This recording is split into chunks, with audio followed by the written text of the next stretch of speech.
Understanding whole systems. It's the latest beer from Pressure Drop, and it's a New England IPA coming at 7.4%. But what's it like, and how does it compare with all the other New England IPAs that we review on this channel? Check out the review to find out more.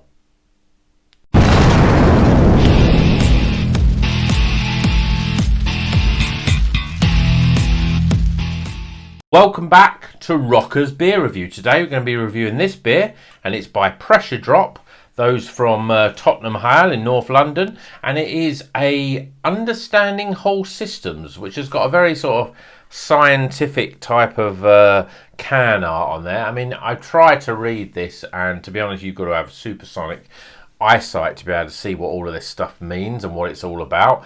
I have no idea. I think it's just some sort of technical sort of manual and stuff. But it's a New England IPA, my favourite style, 7.4%. And I'm drinking this one now because, although, you know, from the wonders of modern technology, there's probably a day or so between this one and the last one. But for me, it's literally a matter of minutes. Because I've just drank this one. This is the Lost Pier New England IPA.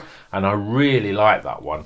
And I want to see how this one is. Because this one was like, you know, almost a couple of quid more. 7.4%, a little bit stronger. But let's see what it's like, shall we? We'll get it out of the can and into the glass. And I've got the taste of the last one. That's just like, I drank that one and I thought, oh, I really liked it. And I thought, I've got to drink some more New England IPA because I love it. I love New England IPA. I don't know what it is about it. Just like it. I just love the flavour of it. I mean, this one, yep, I mean, it looks similar. I'd say the head is a little bit more, got a slight yellow tinge on it. It's a little bit more foamy, a little more compacted. We've got a very lovely looking yellowy orange, cloudy, custard looking body, which you would expect. Let's get some aromas. Yeah, I mean, the aromas are a little similar as well. Very typical of a New England IPA. You've got that pineapple, less of the mango, which the Lost Pier one had. Yeah, I'd almost say the aroma is a little bit more sort of understated. So without further ado, let's try it, shall we? Cheers, everyone.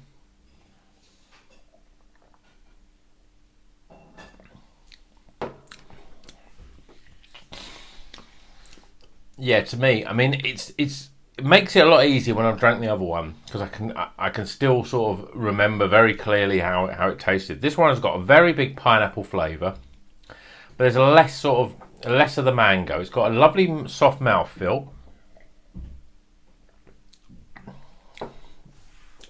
I'd say it's probably a little bit lower in carbonation than the Lost Pier one, but I wouldn't say it was as creamy. It's close. It's pretty damn spot on in terms. I mean, if I had drank this one first, I would have been raving about it. I think it is really nice. It's got a very, you know, typical New England IPA characteristics. Big pineapple, then a real sort of lemon, zesty, sort of citrusy sort of vibe on the back end. Very little amount of bitterness. Get a slight little bit of hop burn in there as well. I mean, it's a little bit, it's like 0.4% stronger than the Lost Pier one, 7.4%. I mean, we're getting close to sort of the double IPA sort of levels now. And you can taste that. You can taste that it's getting a bit closer towards a double IPA in terms of the sort of like 8% plus. But it is quite smooth. And I think I'd say it was less creamy and there's less of the sweetness in it, and I think that's mainly because it's a bit stronger. But there's less carbonation on this one, so it's sort of, I think when you've got less carbonation, I think you get the taste comes through much stronger anyway, because you haven't got that fizziness all around your mouth. So straight away you can feel that, and it's quite warming.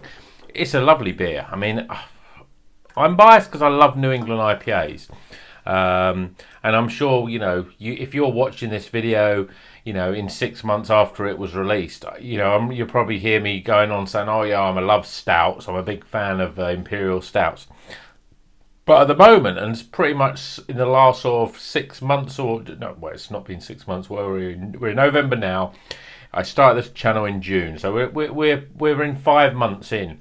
New England IPA for me is the style that I love. It's my favourite style. And every time I see a beer and I think, right, I'm going to buy some from the bottle shop, I go, right, I need to put some New England IPAs in there, because I just know that they're going to be good. You know, I have tasted a few cheap New England IPAs, but if I'm paying £5.50 for a New England IPA, I know it's going to be reasonably good. And this is good. Pineapple, citrus, no bitterness at all. A little bit of warmth. Very, very easy drinking because it's got a low carbonation. And I'm going to struggle to rate this one above the Lost Pier, because it is really good, but it hasn't jumped out. And I don't know whether it's the fact that the Lost Pier was under £4 and this one's closer to £6, but I'm going to have to put the scores together. So let's get some scores, shall we?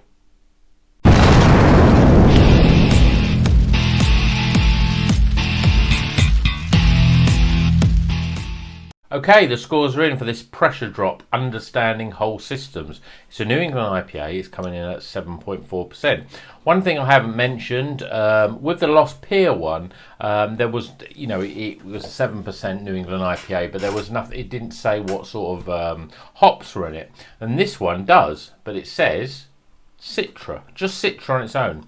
I have a feeling that the Lost Pier one, I'll keep looking over there because the can's there. The Lost Pier one is probably got Citra and Mosaic, and I'd almost say it's probably got something else like a Simcoe or a El Dorado or something like that. It's got something different in it. It's got something else in it as well. I would have said that's 3 hops. This is a Citra only New England IPA, and I think it's a little bit less balanced because it's just a 1 hop wonder. But aroma, first things first. I mean, it's nice pineapple, fresh tropical pineapple aromas. It doesn't have that sort of that ripe mango in it. There's a little bit of citrus in it, but that's more in the flavour than the aroma. So I'm giving it 12 out of 20 for aroma. Appearance, though, pretty similar to the other New England IPA. Custardy, yellowy. You know, it's got a lot more lacing, I would say, on the glass, but the head, you know, is pretty much sort of disappearing very quickly on there, but it's a solid 9 out of 10 for appearance. Flavour wise, if I'd had this one before the Lost Pier one, I probably would have rated it a bit higher, but it's good. But I know there are better New England IPAs out there. Still very good score for flavour though, because it's really nice, lovely and smooth, very soft mouthfeel, very low levels of carbonation, no bitterness. I think it's probably, I mark it down a little bit because there's a slight hop burn or a slight warmth that, you know, would slow you down drinking too many of them. So I'm giving it a 34 though out of 40. Still damn good score. Value for money. Well, I'd say I'm comparing this now with the Lost Pier because it was that one was under £4 and this one I think was £5.50. So I'm giving it a 7 out of 10 for value. And then my overall experience, well, it's a lovely beer. It really is. I mean,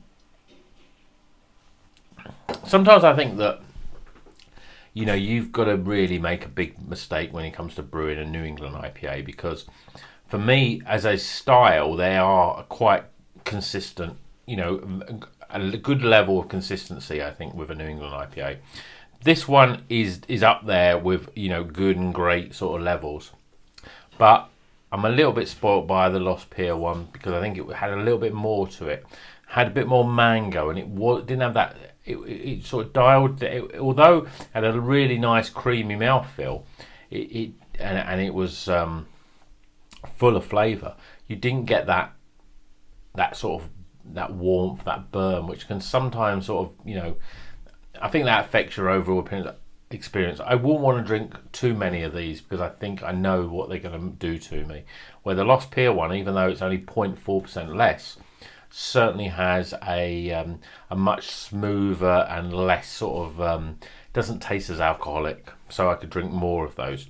So my overall experience for this one, I'm giving it 14. So we top those scores up, we get still a damn good 76. That's 76 out of 100. It is a White Snake beer, and it's a top you know, it's a higher than average White Snake beer. So I'm going to slide this one down slow and easy. And like those songs, slide it in, and slow and easy from the album, slide it in. It's a great album, and those are great songs, and this is comparable with this beer. So until the next one, you know what you have to do. Keep on rocking.